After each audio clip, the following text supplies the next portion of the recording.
Hi, I'm Miss Farmer and I teach anatomy with my buddy Slim Shady. I'm Ms. Hayden, and I also teach anatomy and physiology. Anatomy and physiology, of course, is one of my passions, and it is definitely a course for you to take if you are interested in any kind of medical field. In anatomy and physiology, you will learn the different body systems, what all the parts are, what they're called, and kind of what they do and how they do it and how they all work together to maintain homeostasis. Sheep brains, we've got hearts ready to go, we've done eyeballs, we look at bones. Dissections are required. It is a non-weighted course, meaning it's merit level. So your prereq classes do not need to be honors courses. Fist bump. Oh, maybe not. Superstars are we, the ones who have the power. We are the superstars, superstars are we, the ones who have the power. Are you curious, intrigued by mysteries? Do you enjoy crime dramas like Forensic Files? Lockhart said every contact leaves a trace. If you'd like to follow the evidence, Forensic Science is the course for you. This course will teach you the basics of crime scene investigation. You'll learn how to lift, identify, and preserve prints, recognize ballistics and match it to the weapon, identify fibers and how they react to fire and what their smell in fire might be, recognize forgeries, determine if the perp was standing over the body or moving with the bloody weapon, interpret bite mark evidence, and much more. Each week we will also view a Forensic File Friday related to our topic of the study. Now, exactly how did he use that wood chipper?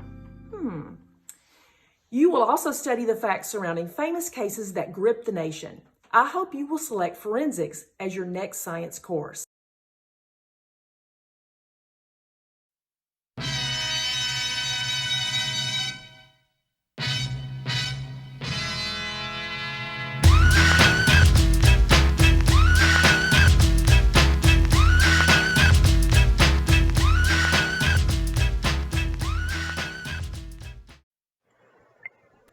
Hey everyone, I'm here to talk to you about physics and AP Physics. I'm Mr. Holmes. I'm the physics teacher at Tuscarora, at least at this moment in my in my basement. And so yeah, let me talk a little about physics here.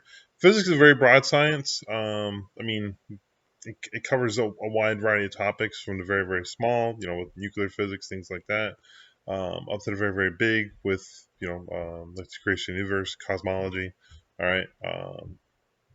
So this is a high school level physics class, so we usually we deal with more basic concepts, and I'll talk about those in a little bit.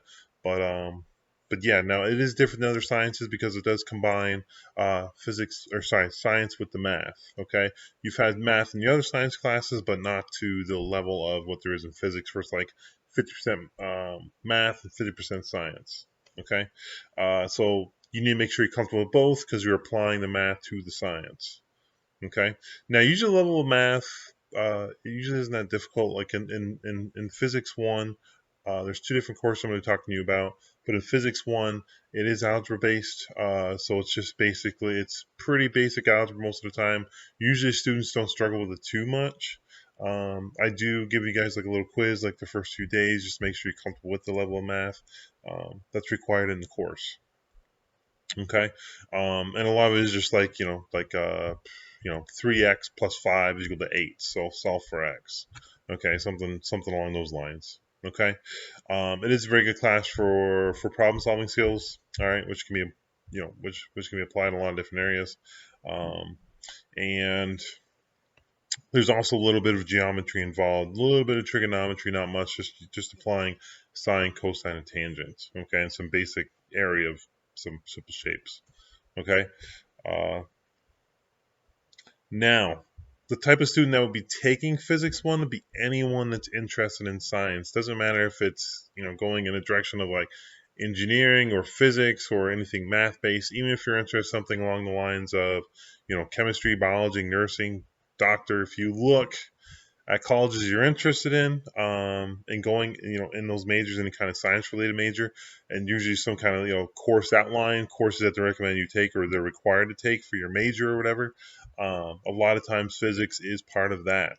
Okay. You have to take like at least a semester or two of physics, and that is college level physics. So it's a very good idea to be prepared for that by taking a high school level physics class, or if you don't, maybe sometimes they require you to, take another physics class before you take the college level physics class. Okay. I had a friend like that my freshman year in college. I was an engineering major, and this kid came in and he had to take like I don't know, like algebra 2, some geometry. He was an engineering major. I don't know how he got accepted into engineering college, but they just straight up wanted his money, I guess. But he had to take like a year and a half of basic math before even taking calculus. So you don't want to be in that same kind of boat. If you're interested in some kind of science major, where you're required to take some kind of college level physics and you haven't even taken high school level physics yet. Okay. So yeah, anyone that's interested in any kind of level of science, any branch of science, any applied science, like I said, nursing, medicine, anything like that, usually almost always you're required to take at least a semester or two of physics. And it's a good idea to be prepared for that by taking it in, a class of it in high school. Okay. Now, just to give you an idea about the kind of stuff that we do in class, a lot of times it's a little bit different this year. A lot of times we spend, 2 or 3 days a week on labs. I do like to do a fair amount of labs.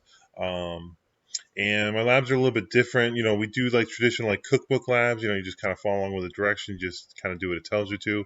And other times I just have you guys kind of do these exploratory labs. Okay, so the exploratory labs, I just kind of give you an objective. I give you some materials, and you kind of have to figure out how to complete the objective with those materials.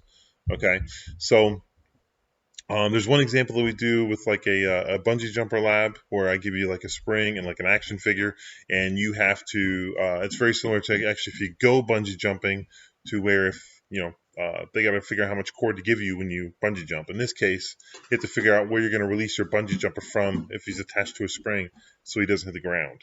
Okay, and that's all I kind of give you. I just give you a spring and an action figure and the objective of that, and you have to kind of figure out what other materials you need and what you need to do in order to figure out how to complete that. Okay, some of the things. So the content we go over something called kinematics, just a fancy word for motion, just things moving around. We do one-dimensional motion. We do free fall, just things falling through the air. We do projectile motion, things going at an angle. And the thing we do with that is we go outside and we fire off a potato gun. All right, so I built a potato gun years ago, and we break it out and we fire off some potatoes just by using some hairspray and a little lantern igniter, and we get it to fire the length of a football field, 300 feet give or take. And usually we go out to the practice football field and we try to make a field goal from the opposite goalpost. Okay, and usually it works. Okay, and from that, just by us calculating how long it's in the air for, or timing how long it's in the air for, and by measuring how far the potato goes, we can calculate how high it went and also how fast the potato was going. Okay. After that, we do forces. Forces, we do some fun stuff where we build a structure out of fettuccine, just some noodles. If you guys ever had fettuccine Alfredo, those thicker noodles. You build a structure out of fettuccine and you use to hold up a structure made out of textbooks. Okay, and sometimes they hold up to 40, 50 pounds, the ones that are built really well. You guys also, after that we do forces will be in push or pull. After that we do work and energy. So energy, we do something with work, conservation of energy, kinetic potential, that kind of thing. One thing that's pretty fun that we do for that unit would be we go outside and we push my truck. Okay, so from you pushing my truck and by measuring how fast it goes, and if you know how hard you push my truck, you can actually calculate the mass of my truck. And we do that and we see how close you can get to the actual mass. After that, we do circular motion. We do a circular motion. We kind of base it around a project where you need to design an exit ramp. Here, I don't live in Frederick, but here in Frederick, where you live in Frederick, and you need to design an exit ramp, or they actually design one. It's kind of an old project. There's an exit ramp there now. it was a dangerous intersection, but they designed a ramp there now. And if you think about an exit ramp, it's basically like a 3/4 of a circle, half circle, full circle, whatever. And you apply everything we learned from that unit through labs, and you basically design an exit ramp. Like, how big does the exit ramp need to be? Like, how big of a circle? What's the speed limit on an exit ramp? Okay, what kind of weather conditions are you taking into account? Okay, all that stuff. All right, that's for circular motion. We do like momentum. Momentum, there's a lot of collisions, so we deal a lot with collisions. Car accidents, things like that. We calculate the speed before and after. And then we do, then we kind of get into like static electricity. So static electricity, my hair is kind of a mess right now. It's late in the evening, and it's been a long few days. And you rub your hair with a balloon and talk about why the balloon, why your hair, clings out to the balloon. Break out the Van de Graaff generator, play around with that. We take it apart, see how it works. And we talk about lightning, all that stuff. Okay, why does you get shocked? We do current electricity. We build some circuits. Okay, I have a bunch of wires and light bulbs and other things, and you just build these different types of circuits: series, parallel, combination circuits. Okay, and we also do magnets. Magnets, we make a giant magnet out of a slinky, an electromagnet, and we test where the magnets are strongest, where it's the weakest. Okay, see how strong it can get. And then we move on to like waves and optics. Okay, so waves and optics. Optics is the study of light. We talk a lot. I like waves and optics because that's basically our senses. Everything you see, everything you hear is in the form of waves, and there's a lot of applications to that. So we talk about how you actually hear things. Talk a little bit about the biology of the ear. We also talk about the human eye. Okay, what is that how you can see things, how glasses work, how corrective lenses work. Okay, and then that's kind of it. Okay, so those are the different topics for physics. And like I said, that's usually for anyone that's interested in any kind of branch of science.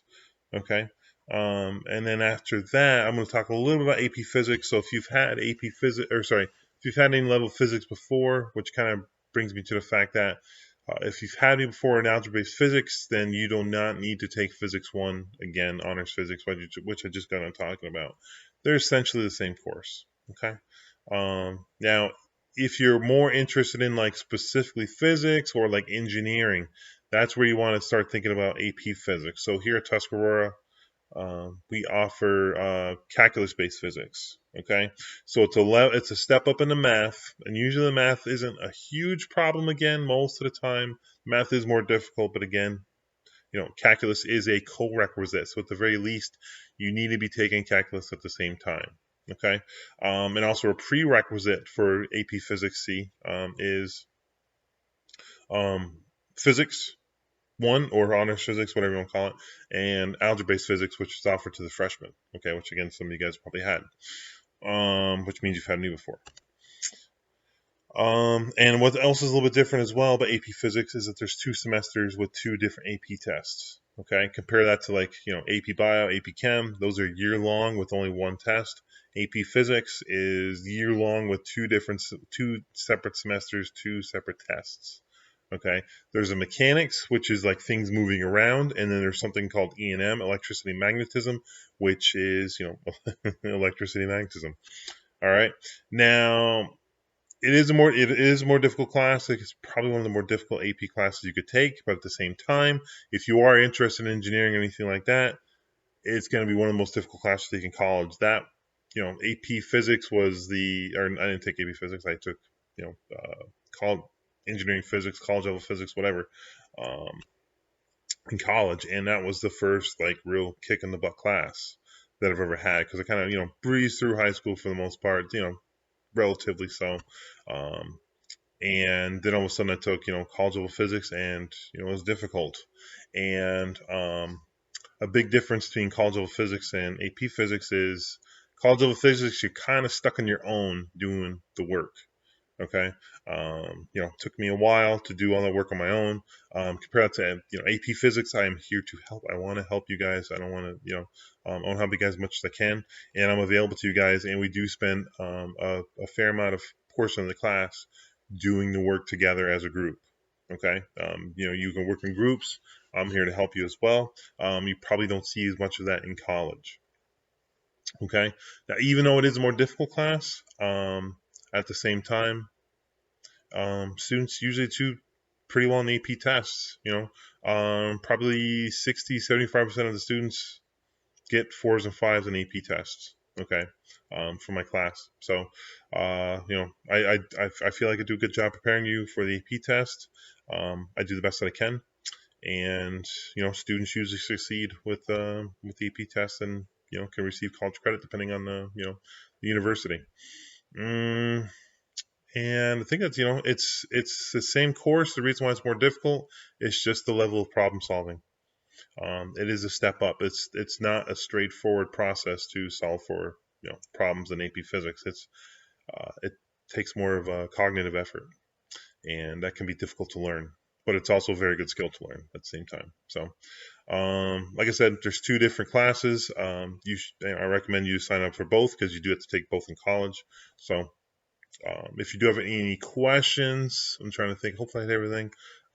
If you have any questions about either course, you can just ask your science teacher, to get my information, or of course you can email me at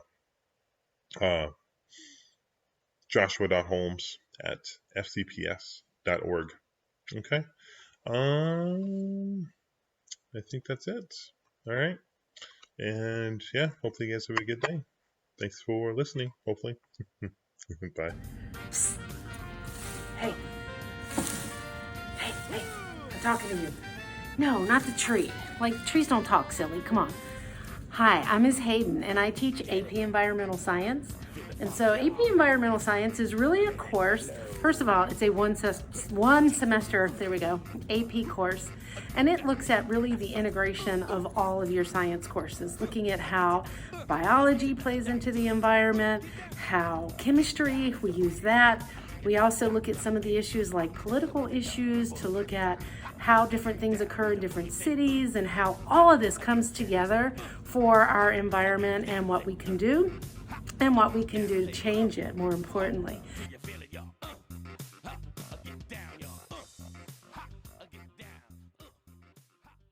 I am Mrs. Robinette. I teach AP Biology along with Mr. Hall. I teach AP Biology in the fall semester, and Mr. Hall teaches it in the spring.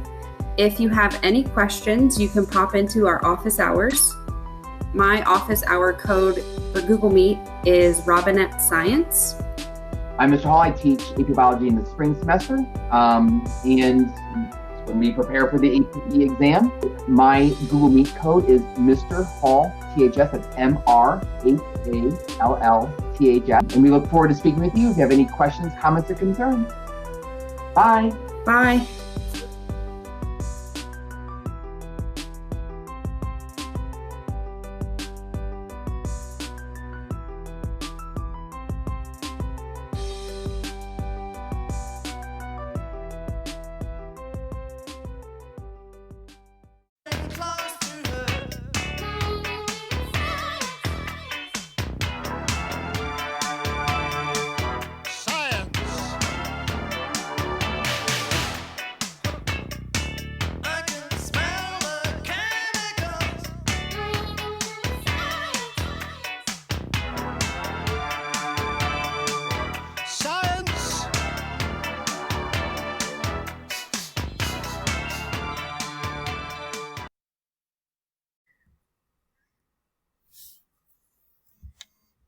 Hey there, Tuscarora. This is Miss G, Ms. Gearlings, and I am here to tell you why you should take AP Chemistry in the 2020-2021 school year.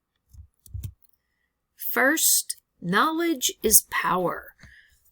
If you want to increase your self-confidence and prepare for rigorous coursework in college, this is one of the classes you should definitely take. Research shows that students who receive a score of 3 or higher on AP exams typically experience greater academic success in college and have higher graduation rates than their non-AP peers. Okay? So build the skill set and build your self-confidence. Next, rise to the top of the pile for college admissions and for scholarships. 85% of selective colleges and universities report that a student's AP experience favorably impacts their admission decisions. And I know this is kind of a busy looking graph over here, but it's showing you what percent of AP tests are given in AP English language, history, and so on. And see this little wedge over here, this little 3% wedge? That's AP Chemistry. So if you want to put yourself in a small elite group, take AP Chemistry. Colleges appreciate it. It can also strengthen your transcript. Your GPA points are assigned based on grade and the weighted GPA based on what level the course is. So you can get 4 quality points for getting an A in a regular class, 4.5 for an honors class, and 5 for an AP or a college level class. So you can raise your GPA with a B in AP Chem above what it could be if you got an A in a non-AP level course. You get to learn a lot about what you love. And if you take AP Chem, you're going to get to learn a lot about chemistry at a much greater level and with much more involved labs than you had in Chem 1. Okay, it will also help you to become more creative and develop your problem-solving skills, which will also help you to be more successful in college. If you take a look at this little graph here, seems a little bit frightening. The y-axis shows more time-consuming through less time-consuming AP courses, and the x-axis is showing easier through more difficult. Okay, based on a study of 2,000 students. If you look where AP Chemistry is, this big yellow bubble right here, it's fairly time-consuming and it's really tough. So why would you take it? Because it's the same class as Chem 101 and Chem 102 in college. In college, however, half the people who take those classes fail them the first time because the college professors teach it and you learn it or you don't learn it. It's just that simple. When you take it in high school, you get a tremendous amount more teacher face time and more teacher input. It's not just a professor and 350 students in an auditorium. You have relatively small classes. You get a lot of individual attention and as much support as you want. So if you're going to have to take a time-consuming, tough class in college, it's better to get it out of the way in high school where you're going to get a whole lot more support to be successful in it. And it can help you get ahead on required college coursework, allow more time in your schedule to take electives, and maybe even save you money. You might think that people finish a 4-year college degree in 4 years. Foolish mortal. If you look at this graph here, there are students who take more than 8 years to finish a 4-year degree. This is one of the statistics that colleges like to brag about or like to hide because they don't mind if it takes you 5 or 6 years to finish your degree. It means more money for them. Right? But if you've taken AP classes, you might get to skip some of the required courses and start in on higher level courses once you get there. But students who take AP classes have a much higher percentage of finishing a 4-year degree in 4 years. So not only does it get you out of there in 4 years, but you end up graduating with far less college debt as well. If you would like to know exactly what the colleges you're thinking about will give you for your AP scores, there's a little link here. All of this can be accessed through College Board as well, but AP Credit Search Policy Search, you type in the colleges that you're thinking about, and they will tell you what you can get for your AP scores and what your scores have to be in order to get those benefits. So check that out. Okay. And finally, you should take AP Chemistry because year after year, students tell me that this was one of the toughest classes that they've ever taken and loved. They've been surprised at what they can understand. They've been surprised at their level of problem solving. And I can do the same for you. So take AP Chemistry if you need to take it in college, or if you just want to get some of those required courses out of the way before you get to college. Either way, you're going to be prepared. You'll hit the ground running. Let me know if you have any questions. I can be reached at elizabeth.geerlings@fcps.org. And finally, I want to thank the Princeton Review, the College Board, Wikimedia Commons, ExamStudyExpert.com, and LX Council. The Confidence is Arrogance Under Control project. Let me know if I can help you. Good luck.